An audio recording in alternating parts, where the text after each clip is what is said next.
request Ketan.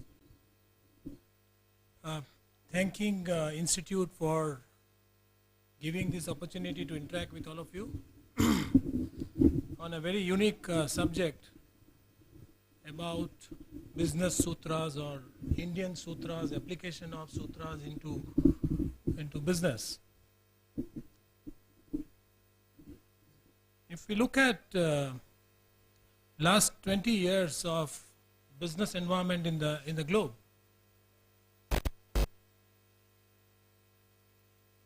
the turmoil and the ups and downs from 1980s to 2000 and 2000 to 2008 and then 2008 to now, failure of hundreds of giant companies across the globe, at the same time emergence of Indian companies on the global scale. So if you comprehend and if you look at all these events, it actually confuses more than giving an answer about about the sustainability and growth of corporation. Because at one side we have Western management principles, which are again based on certain mythology from Greece and biblical mythologies. And at one side we have Eastern wisdom, Indian ancient wisdom. And if you look at both, they are very different in terms of a number of years they have been tested, they have been tried. Whereas Indian wisdom has been practiced for more in public life and less in commerce, whereas the other Western management principles, leadership and all this theory that you might be looking in the books, have been tried for last 150 years in number of companies. So how do we know?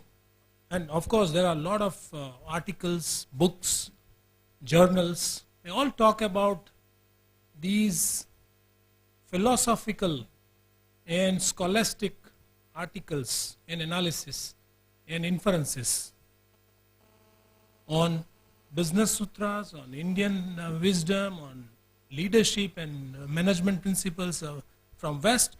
So we have actually a lot of material on internet and in form of books and research articles. And it is very difficult to conclude and very difficult to decide which one I should follow. And as a management student, when I was at IIM Ahmedabad, I had the same question. Should I follow West? Or should I follow East? Should I follow Indian wisdom? Should I go on middle path? But over a period of time, working with different industries in different countries, started getting idea about what works, what can't work or what didn't work, and then what could be a middle path. So today, instead of presenting what is already there in the books and literature, I would like to present a case, actual case, and try to analyze that industry and the organization from the perspective of how they evolved for last 33 years. How are they surviving? What are the business challenges that or organizational challenges that they are facing right now, and whether they will survive for next 20, 30, 50 years or not. And in this process, we might try to discover the linkages of Indian wisdom, of Western management principles into practice, into application side. So this is what I'm trying to present to you. However, if you have some other ideas, you have some other objectives, or if you have questions, feel free to raise, because this should be more like a dialogue, more like a interactive session, and not a one-sided presentation. I have few slides, but they are just to bring your attention and to compile key facts which also you might need it in future. But otherwise, I want to have more interaction with you on these areas. Yeah, slide next. Next. So what I was talking about is there any evidence that the Indian wisdom can work in business, or Western management principles can really work in business for a sustainable period? We all know that the company have a life cycle. They start entrepreneurial venture, and then they grow, and then they mature, and after some time they have two options: either to go down or to rediscover a next phase of growth. And that's what we have been looking at different companies. So my focus will be on trying to present you some evidence, because as adult I would like to see evidence if I have to believe something, and that's what I'm trying to present to you. Yeah, next please. So I want you to look at this demand supply requirement of a particular industry, and I want you to look at and tell me which industry we are talking about, which industry sector we are talking about. So it says that the requirement of a country is 12 million units, and we have availability of 9 million units. The requirement is the highest quality and safety, and here we can't say the quality is not there or safety is not there, but we have to look at which benchmark we are talking about and with which benchmark we are comparing right now. We are looking at 100% voluntary contribution, whereas we as a country could reach only 50% voluntary, and 50% is still on a replacement basis. So which industry we are talking about? Yes, anyone? Medicine, yeah, you are very close, yes. Oil industry, okay, little bit. It's the same liquid, but the industry is different. Healthcare, yeah, you are quite close. Healthcare is a broader sector. Someone was talking already. I heard those words. Blood, yeah? Yeah, so we are talking about a blood banking. Now, is the blood banking is an industry? It can be or cannot be, because what we know as industry is a healthcare industry or healthcare sector. And we know that we have progressed quite a lot, because every city, every town has now good hospitals, and healthcare is now accessible, and so many changes we have seen in the last 20 years. We have been working with the healthcare industry with a couple of clients, and the picture is not that quite clear what we might see in the large metro city like Pune. So there is really it's a good sector from management point of view even, and for management students and management practitioners, this could be a very interesting and eye-opening sector. So we'll look at this sector and try to see what are the challenges that as a country we face, how our other countries are doing, and is there any example or a good benchmark within the country, and whether there is any linkage of any business sutras or Indian mythology or wisdom that we can discover from that practical case, and try to learn something out of it. Yeah, next please. So currently we have a lot of challenge as a blood banking industry, and the topmost challenge is most of the blood banks are very small scale blood banks. There are very few in the country compared to what is our demand, compared to that and the kind of population that and the treatment that we are looking forward. Infrastructure is one of the major issue, because we have only 10-15% blood banks are from government, and then we have few private, and then major portion is not non-for-profit and voluntary kind of initiatives taken by some of the good social cause or social entrepreneurs to make a difference in the society. These blood banks are economically unstable, and why I want to bring this point, because you are all related to management, And as you have been studying that anything which is not economically viable, one should not go for it. Even bank don't fund any business which are not economically viable. So that's a hard reality on one side, and on the other side there is a huge need in terms of society. And looking at our demographies and looking at our ability of all the citizens to pay. Lack of management system, because these are unorganized sector, the trustees or the director or in charge who are from management side really lack management expertise. I mean, 30 years back it might be okay to start a blood bank, but today if you want to start a blood bank, you need at least 10 crore rupees worth of investment in terms of technology, in terms of building, in terms of processes, in terms of computerization. That's minimum. And then you need land and building, and then you need experienced and qualified staff and so many things.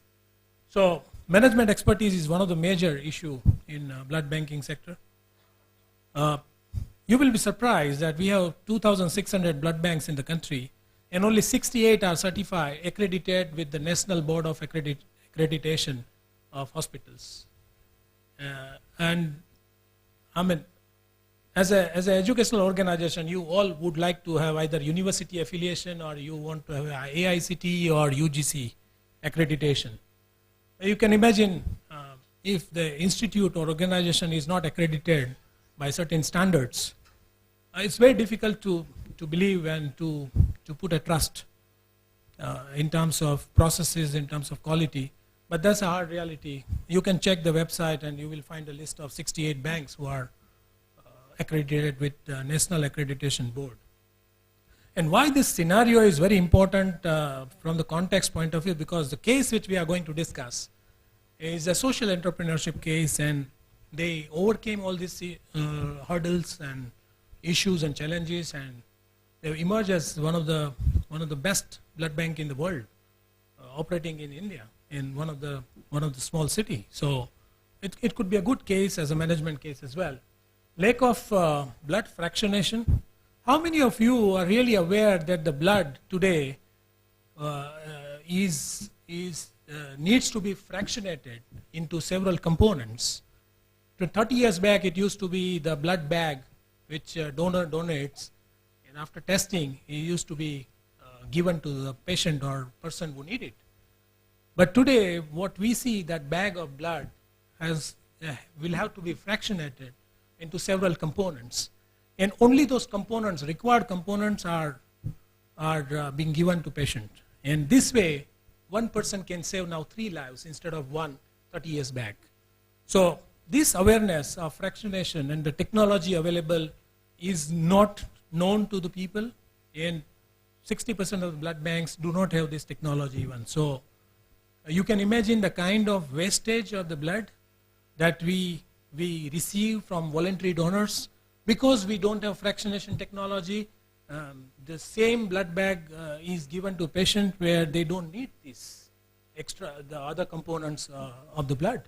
They only need maybe red blood cell, but they are being given plasma as well, even though they don't need it because they don't have fractionation technology. So all these points as a context and has a huge implication on the country. Next, please. It's not easy procedure to start a blood bank or to renew a blood bank. That's another hurdle. So if someone really would like to venture into blood banking, the red tapeism is much more than even an industry or e-commerce or maybe a manufacturing factory. Shortage of techno-medical people. This shortage it has been, every sector you talk, the CEO or MD, they say, we have a shortage of good people. And this has become a common. In the blood banking, it is more acute because hardly any medical institute or educational institute offer a specialized program on blood transfusion medicine and those kind of technologies. Very few seats on the country level, where we have already 2,600 blood banks in the country and more are increasing. So we need hundreds of more people. There is, you'll be surprised what are the other restrictions that the blood banks have. I mean, as a manufacturing company, you can develop a product, you can have a best quality, and you can sell it or give it to your customer at price you want. But in blood bank, there is an upper limit. Every state, first is a national upper limit decided by Ministry of Health, and then every state will come out with their own maximum upper limit that you cannot charge, like in educational institute fees, you cannot charge more than this. So there's one restriction to the blood bank that you can't charge, even though you spend more on processing fees, but you are not allowed to charge. So this is another major challenge that the blood banks do face. There is no judicious use of blood. It is very common to see people and the doctors prescribing that, okay, take one bottle of blood and your health will be okay. And there are a lot of research papers, you can go to internet and find out why this point it is. The way 1 unit of blood taken out from our body do not impact our health. Similarly, 1 unit of blood given to a healthy person really don't change their health. It's just a mental and just a satisfaction, or maybe a kind of fees that professional would like to charge. Yeah, you had a serious issue, and look, it was so serious that you were given a blood. So and this volume is about 40% in the country. So you can imagine, out of 9 million, 40% blood is just being wasted without judicial use. And because voluntary donation is less, blood banks will ask you that, okay, can you find a replacement donor? I can give you a blood, what you need for your patient, but you have to come and donate. And that's another challenge. Look at this graph.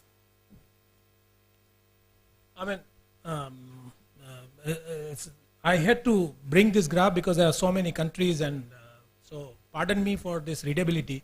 But look at that arrow is our country. Per capita, how many people? 4 people. Out of 1,000 people, 4 people donate the blood. Look at some of the other developed countries, or some of the other small countries even. They donate about 10 to 12%. Their people donate the blood. So obviously the shortage, one of the reasons for shortage is, of course, less donation.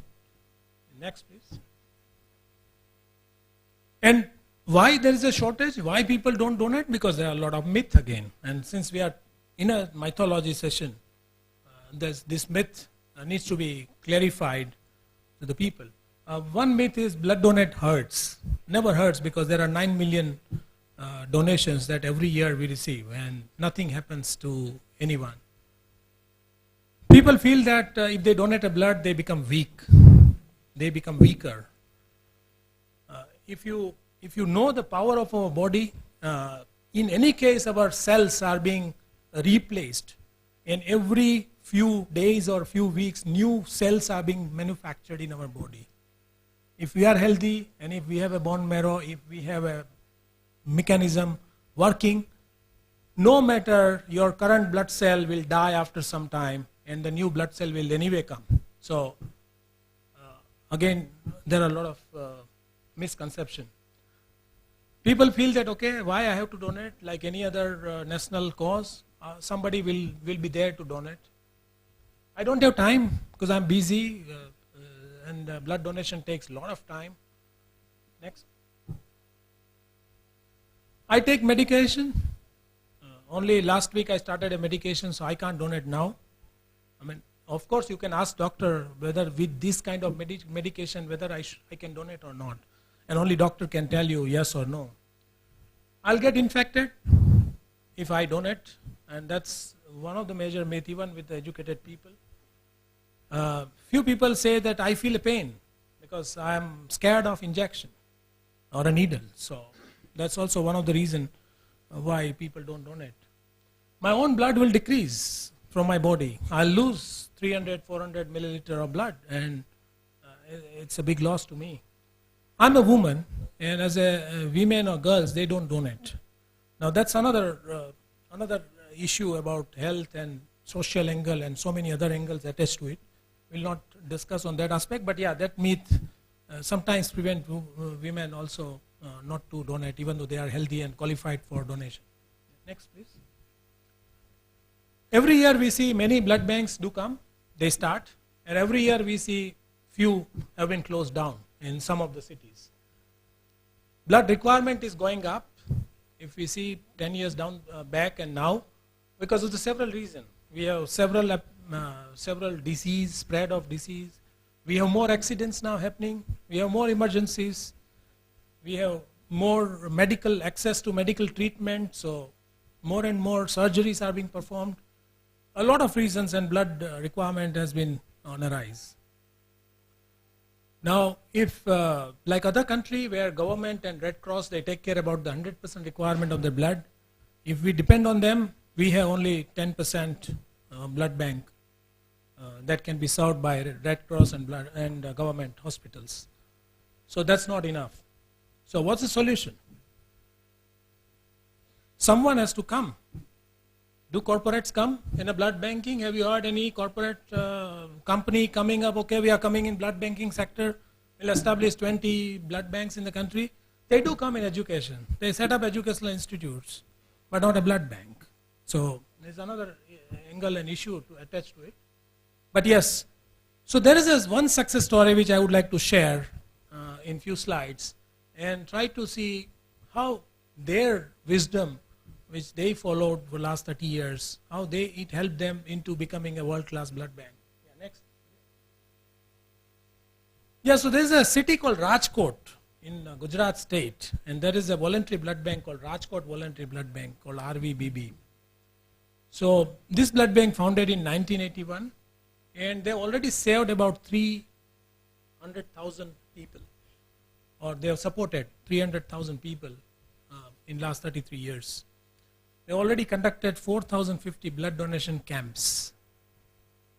Now, why I brought this case, I mean, there are so many other cases as well, like Arvind Eye Care, Narayana Rudranarayana, so many such, Nadiyat Kidney Hospital.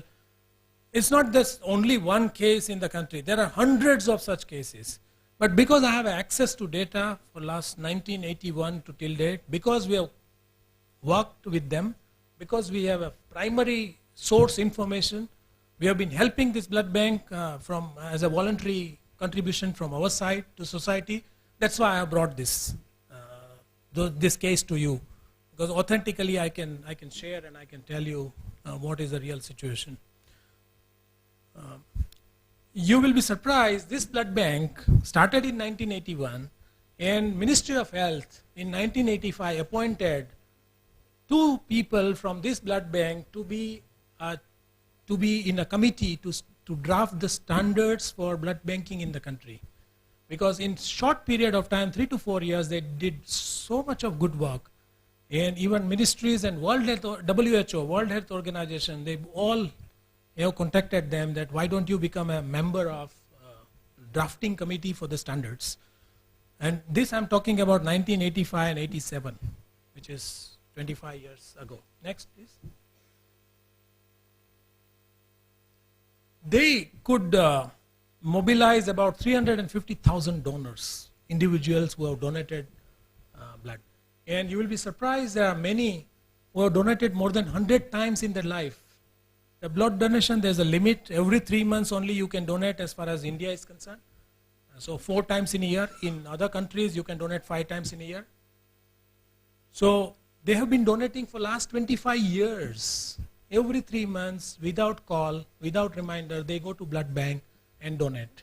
And there are at least 30 plus people who have been associated as a centurion. And they are called as a centurion donor. They are the stars of the society. Next, please. These are the processing technology which has come in last 10-15 years in the blood banking to process, to do testing. And this RVBB, Rajkot Voluntary Blood Bank, was always a pioneer, even though as a non-profit organization funded by financial donors. They have been for in the forefront of acquiring technology. Any new technology comes anywhere in the world about blood banking, they would be the first to get this technology. Whether it's financially viable or not, they would be the first to take it. Because that's how they were able to conduct a lot of research and also share their know-how with other blood banks. Yeah. And look at their processing capability right now is about 25,000 units a year. Whereas on a country level, if you look at average processing capacity of the blood bank is about 3,450 units. So you can imagine the gap between the average blood bank and these kind of large setups. Next, please. They did a lot of innovation, and this innovation came based on their understanding of the society, understanding interaction with the people. They started a mobile blood connection van, completely customized, designed for blood banking requirements. They started like a pizza delivery, home delivery, or clinic delivery of blood units. So you just call them that I need this, and they deliver, and at that time you exchange the slip which is prescribed by the doctor. They collaborated with celebrities, and this collaboration contributed in making the donor movement as a mass movement. And they have done a lot of awareness to prevent certain blood-related disorders. Because it's not that we have a disorder, then we provide the blood and we do research. There are many such genetic disorders can be prevented. So I wanted to show you those two small video clips as well for your consideration, that even in this kind of area, maybe you go to the last slide. Yeah. Yes. Look at these two clippings. Listen, guys, be a blood brother. Save a life. Donate your blood. Donate blood. Donate blood. Don't shed blood, donate it. Donate blood. Donate blood. Donate blood. Blood is life. Donate blood. जात पात मजहब छोड़ो, खून का रिश्ता बढ़ाओ.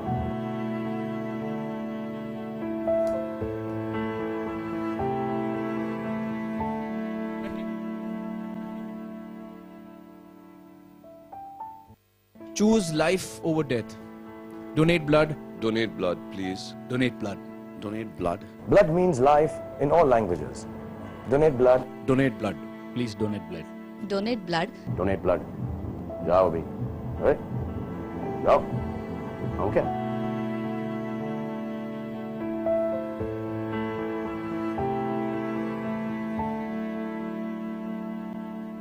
Next. Listen, guys, be a blood brother. Save a life. Donate.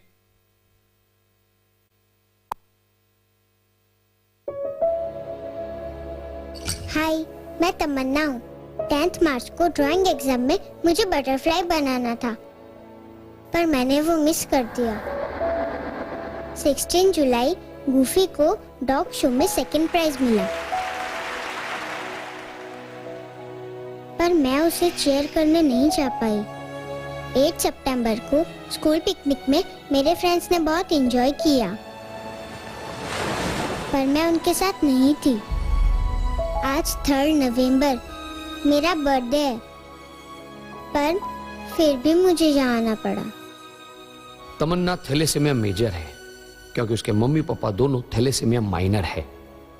शादी से पहले थैलेसीमिया का एक छोटा सा टेस्ट जरूर करवाएं, ताकि आपके बच्चे को इस बीमारी का सामना न करना पड़े। Yeah, so this is a prevention. A small test of 400 rupees, less than a cost of a pizza, can save a life. And the society is so ignorant of this such simple basic tests. And then the implication will be huge, because a thalassemia patient need a blood transfusion every 3 months. And later on it will be every month, and then every week. And then the end is certain.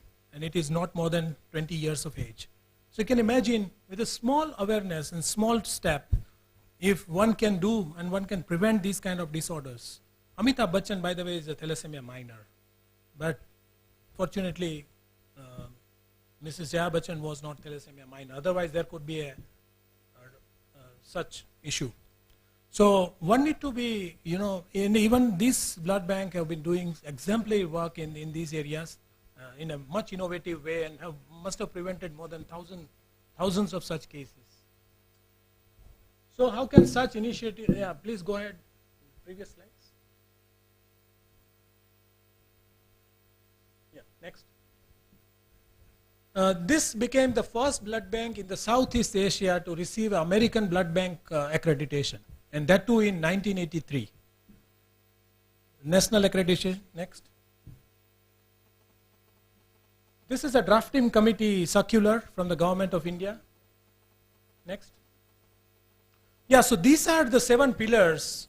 When we started working with them and identifying their strength, we look at, and these are perfectly related to, and it can be matched with Kautilya's 7 pillars of stable kingdom.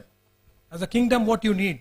You need 7 things. King, you need a fort, so your city is protected. You need your ministers. You need market in terms of business, but there the country. Then you need finance or treasury. You need army, your team.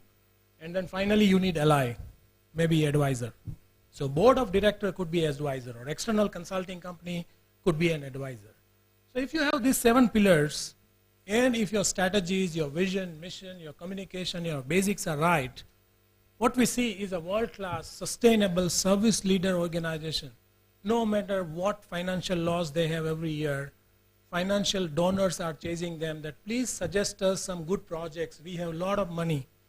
We want to donate. So come up with some innovative idea and project. So the donors are chasing and not the other way around. Next. So if you look at how business, profit making, e-commerce or manufacturing or a service or a hotel or restaurant business, how they manage, they will have a shareholders because they will get funding from different shareholders. They will look at quantity, volume, and profit, because that's one of the major objectives.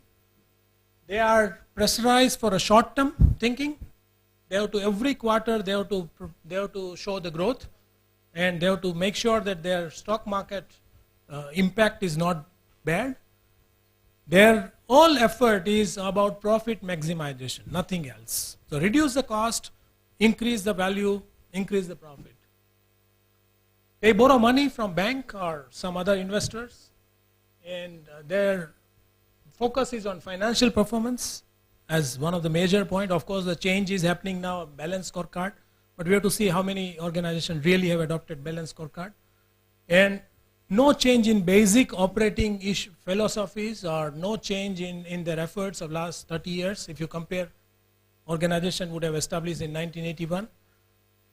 Look at this blood bank, how they did, and what is the linkage of application of Indian wisdom into their philosophy, operating philosophy. Their financial donors are chasing them. Can you suggest us a good projects? Every year they have a financial loss because they do so many charitable activities, so much of free issue of the blood, and they have to pay for processing charges and raw material that will be used in terms of bags and chemicals and tests. They focused on a long term, and that's why since 1981 they focused on acquisition of technologies. Then they looked at welfare and empowerment of society and people as objective, not as a financial or profit making.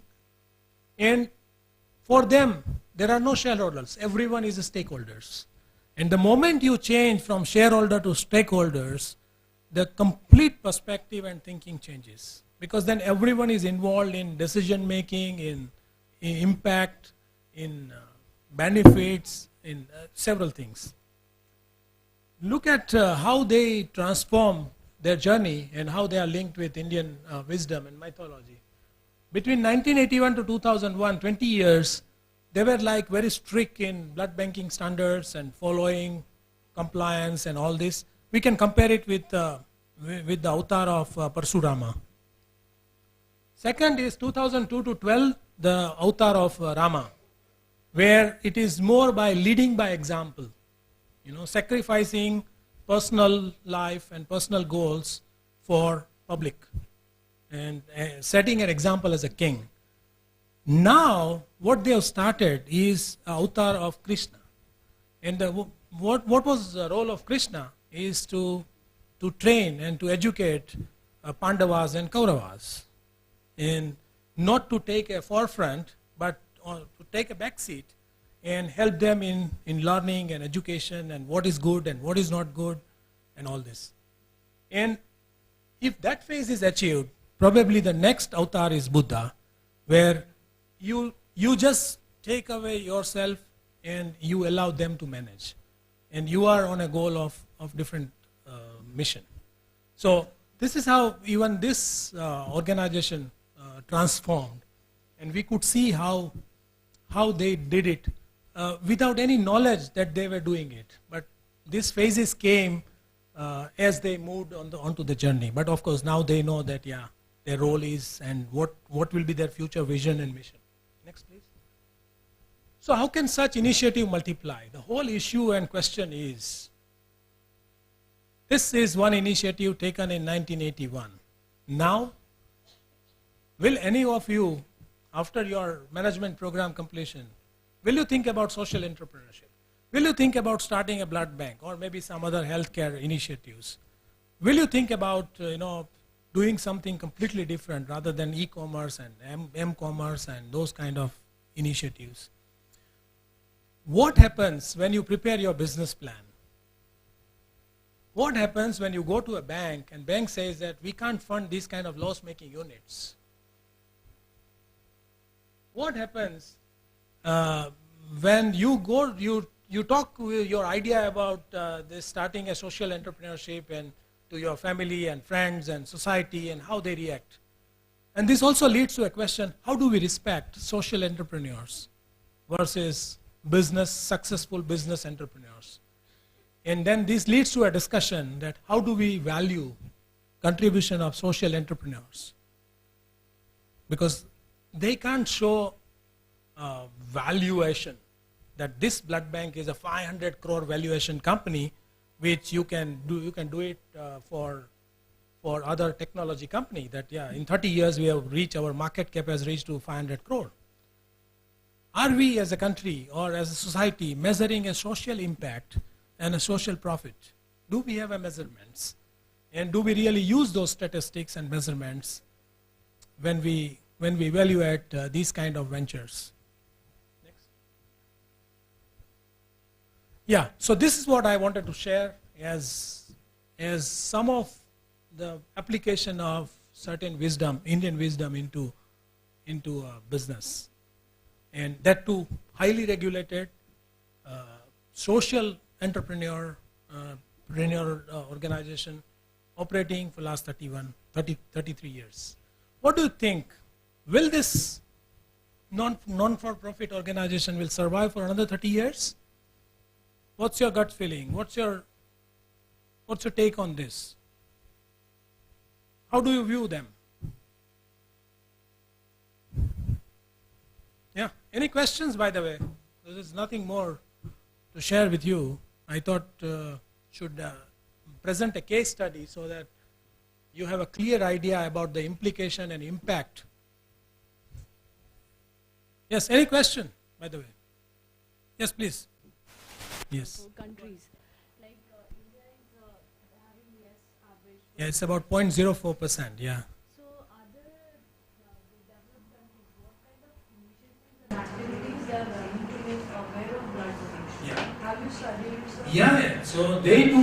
One is awareness. Even the school level, they have this kind of awareness programs. Schools call them. So from the childhood itself, students know that there is a blood donation. Of course, they are not eligible to donate right now, but as soon as they reach to the age of 18, they are eligible. There are a lot of visits from school children to blood bank at the hospitals happening in those countries to bridge the gap between industry and people. Even in Germany, even after 8th standard, there is a 1-month internship where students can choose where they want to take internship. We are talking about internship only in post-graduation program. But there even after 8, students go to industry for 1-month training. Their awareness initiative and awareness drive is so much that they don't have to organize a voluntary camp. See, in our case, the awareness is there, but we have to organize voluntary donation camps. Rather than people walking voluntarily and going to blood bank is happening less than the people contributing in a blood donation camp. If there is a donation camp here, many people will be inspired and will contribute. But if as an individual one needs to go every 3 months to a blood bank, maybe it's not happening due to several reasons. So it's about awareness. Like today, maybe another objective was to create awareness. At least 60 or 80 people, 100 people, they know now a little bit about blood bank and issues and challenges. It's also awareness. It's one of the social contributions. And everyone has to do this awareness.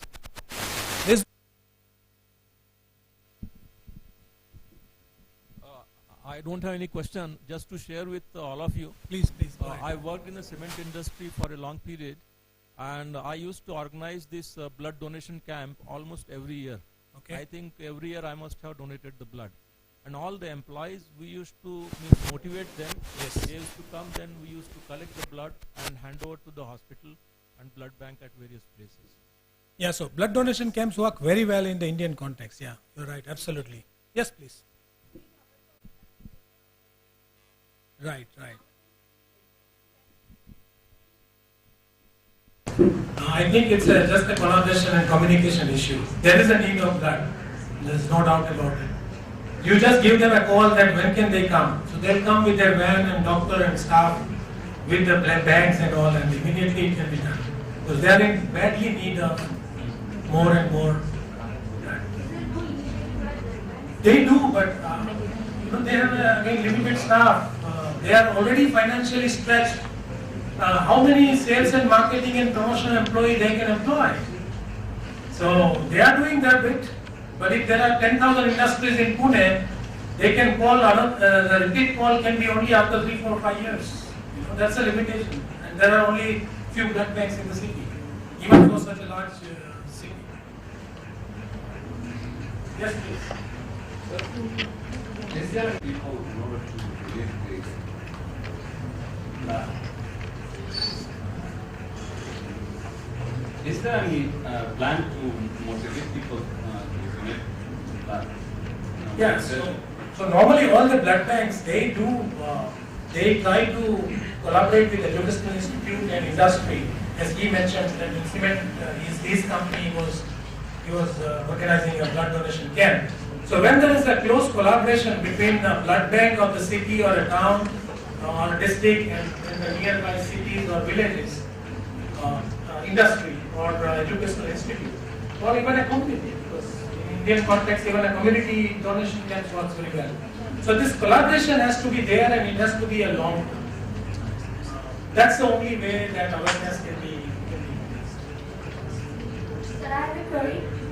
One of my friend, kidney has failed and she is not getting the proper blood, O positive. So what's the reason behind it? Even the government, Red Cross Society is not supporting her. I'm not medical expert, but doctors can decide. But O positive is the maximum available blood in the country. So there may be cross-matching or there may be some. So every time they say that you first donate blood, then Yeah, no, that is a different. That's what I referred. If the blood bank, they are not able to organize a voluntary donation, then they have to depend on replacement. Then it's not a question of a medical issue in the blood matching or blood is not cross-matching. It's about the inability of a blood bank to organize a voluntary donation. so they have their branches all over the India, or they have the particular branches in Very few branches in the country. We are talking about 538 districts. It's too difficult even for anyone, even for global companies to branch out to every district in the country. For your interest, thank you.